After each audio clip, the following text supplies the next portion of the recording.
शेतकरी मित्रांनो, तुम्हीही भूमिहीन शेतकरी मित्र आहात तर तुम्हाला सरकारकडून 100% अनुदानावर शेत जमीन ही मिळू शकते। अर्थातच सरकार तुम्हाला शेत जमीन 100% अनुदानावर देऊ शकणार आहे। मित्रांनो, राज्य सरकारने कर्मवीर दादासाहेब गायकवाड संबळीकरण व स्वाभिमान योजनेअंतर्गत जे भूमिहीन शेतकरी मित्र असतील तर त्यांना खरेदीसाठी 100% अनुदान हे दिलं जातं।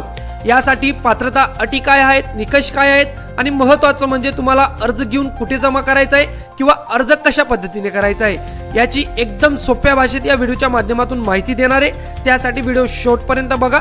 जरी चॅनलवर नवीन असाल तर चॅनल देखील सबस्क्राइब करून ठेवा। शेतकरी मित्रांनो, राज्य शासनाच्या कर्मवीर दादासाहेब गायकवाड संबळीकरण व स्वाभिमान योजनेअंतर्गत पात्र भूमिहीन व्यक्तींना शेतजमीन खरेदीसाठी 100% अनुदान हे दिलं जातं। यामध्ये 4 एकर जिरायत किंवा 2 एकर बागायत जमिनीचा समावेश आहे। पण सध्या जमिनीचे दर वाढल्याने संबंधित अनुदानात जमीन मिळणे अवघड आहे। तसेच शेतकरीही जमीन विक्रीसही तयार नसतात हे वास्तव्य आहे। कर्मवीर दादासाहेब गायकवाड संबळीकरण व स्वाभिमान योजनेअंतर्गत अनुसूचित जाती, नवबौद्ध घटकातील व दारिद्र्य रेषे शेतजमीन ही दिली जाते। यामधून संबंधितांना उदरनिर्वाहाचे साधन उपलब्ध होईल असा हेतू असतो। या योजनेअंतर्गत राज्य समाज कल्याण विभागाकडे प्रस्ताव पाठवावे लागतात, पण मागील काही वर्षात कोणालाही या योजनेचा लाभ घेता आला नाही मित्रांनो, कारण जमिनीचे दर मोठ्या प्रमाणात वाढलेले आहेत। यामुळे शासनाने निश्चित केलेल्या भावात जमीन मिळणे अवघड होऊ लागले।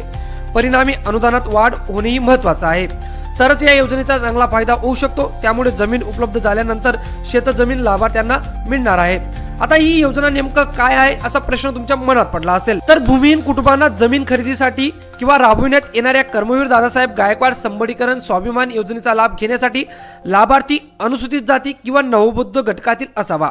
त्याचबरोबर तो भूमिहीन असणं गरजेचं आहे, तरच तो या योजनेसाठी पात्र ठरू शकतो। आता या योजनेसाठी प्राधान्य कोणाला प्रथम देण्यात येणार आहे तर जे कुटुंब दारिद्र्य रेषेखालील भूमिहीन, अनुसूचित जाती तथा नवबौद्ध प्रवर्गातील पारित्या स्त्रिया असतील तर अशा कुटुंबाला प्रथम जे प्राधान्य तर ते देण्यात येणार आहे। त्यानंतर दारिद्र्य रेषेखालील भूमिहीन, अनुसूचित जाती तथा नवबौद्ध प्रवर्गातील विधवा स्त्रियांना प्राधान्य देण्यात येणार आहे। त्यानंतर अनुसूचित जाती जमाती अत्याचार प्रतिबंधक कार्याअंतर्गत अनुसूचित जातीचे अत्याचारग्रस्त जे परिवार असेल तर त्याला सुद्धा त्याच्यामध्ये प्राधान्य मिळणार आहे। आता या योजनेचा जरी तुम्हाला लाभ घ्यायचा असेल तर तुम्हाला काही निकष पूर्ण करावे लागतील, जसे की तर संबंधित व्यक्ती या योजनेसाठी पात्र असावी, लाभार्थ्याचे किमान वय 18 ते 60 वर्ष असावे, लाभार्थी भूमिहीन असावा आणि त्याने शासनाच्या निश्चित केलेल्या अटीत तो बसण्याची गरज आहे, तरच या योजनेचा तो लाभ घेऊ शकणार आहे। मित्रांनो, आता तुम्हाला शेत जमीन घेण्यासाठी जो दर आहे तर तो कशा पद्धतीने या योजनेअंतर्गत ठरवण्यात आलेला आहे तर जिरायत 4 एकर किंवा बागायत 2 एकर जमीन ही मिळत असते। एकरी 5 ते 8 लाख रुपये पर्यंतचा दर हा दिला जातो।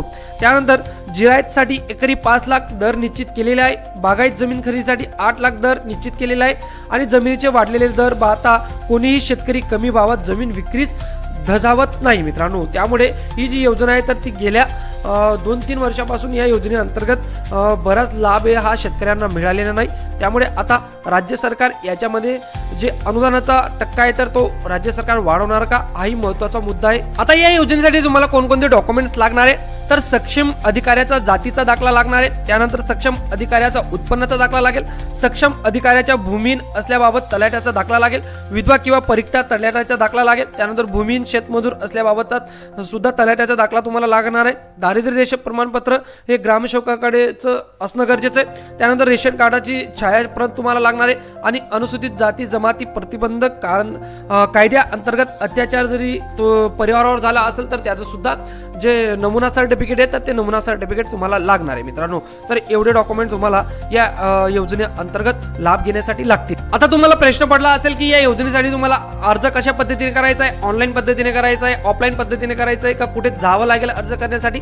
तर मित्रांनो, तुम्हाला या योजनेअंतर्गत जरी लाभ घ्यायचा असेल तर तुम्ही तुमच्या जवळच्या संबंधित जिल्ह्याचे जे सहाय्यक आयुक्त समाज कल्याण विभाग असतं तर त्या समाज कल्याण विभागामध्ये तुम्हाला जायचं आहे आणि या संबंधित सर्व माहिती तुम्हाला तिथंच मिळणार आहे। कारण ही जी योजना आहे तर ती मोठ्या प्रमाणात नसल्यामुळे जे ठराविक शेतकरी पात्र असतात तर त्या शेतकऱ्यांना ही योजनेचा लाभ दिला जातो।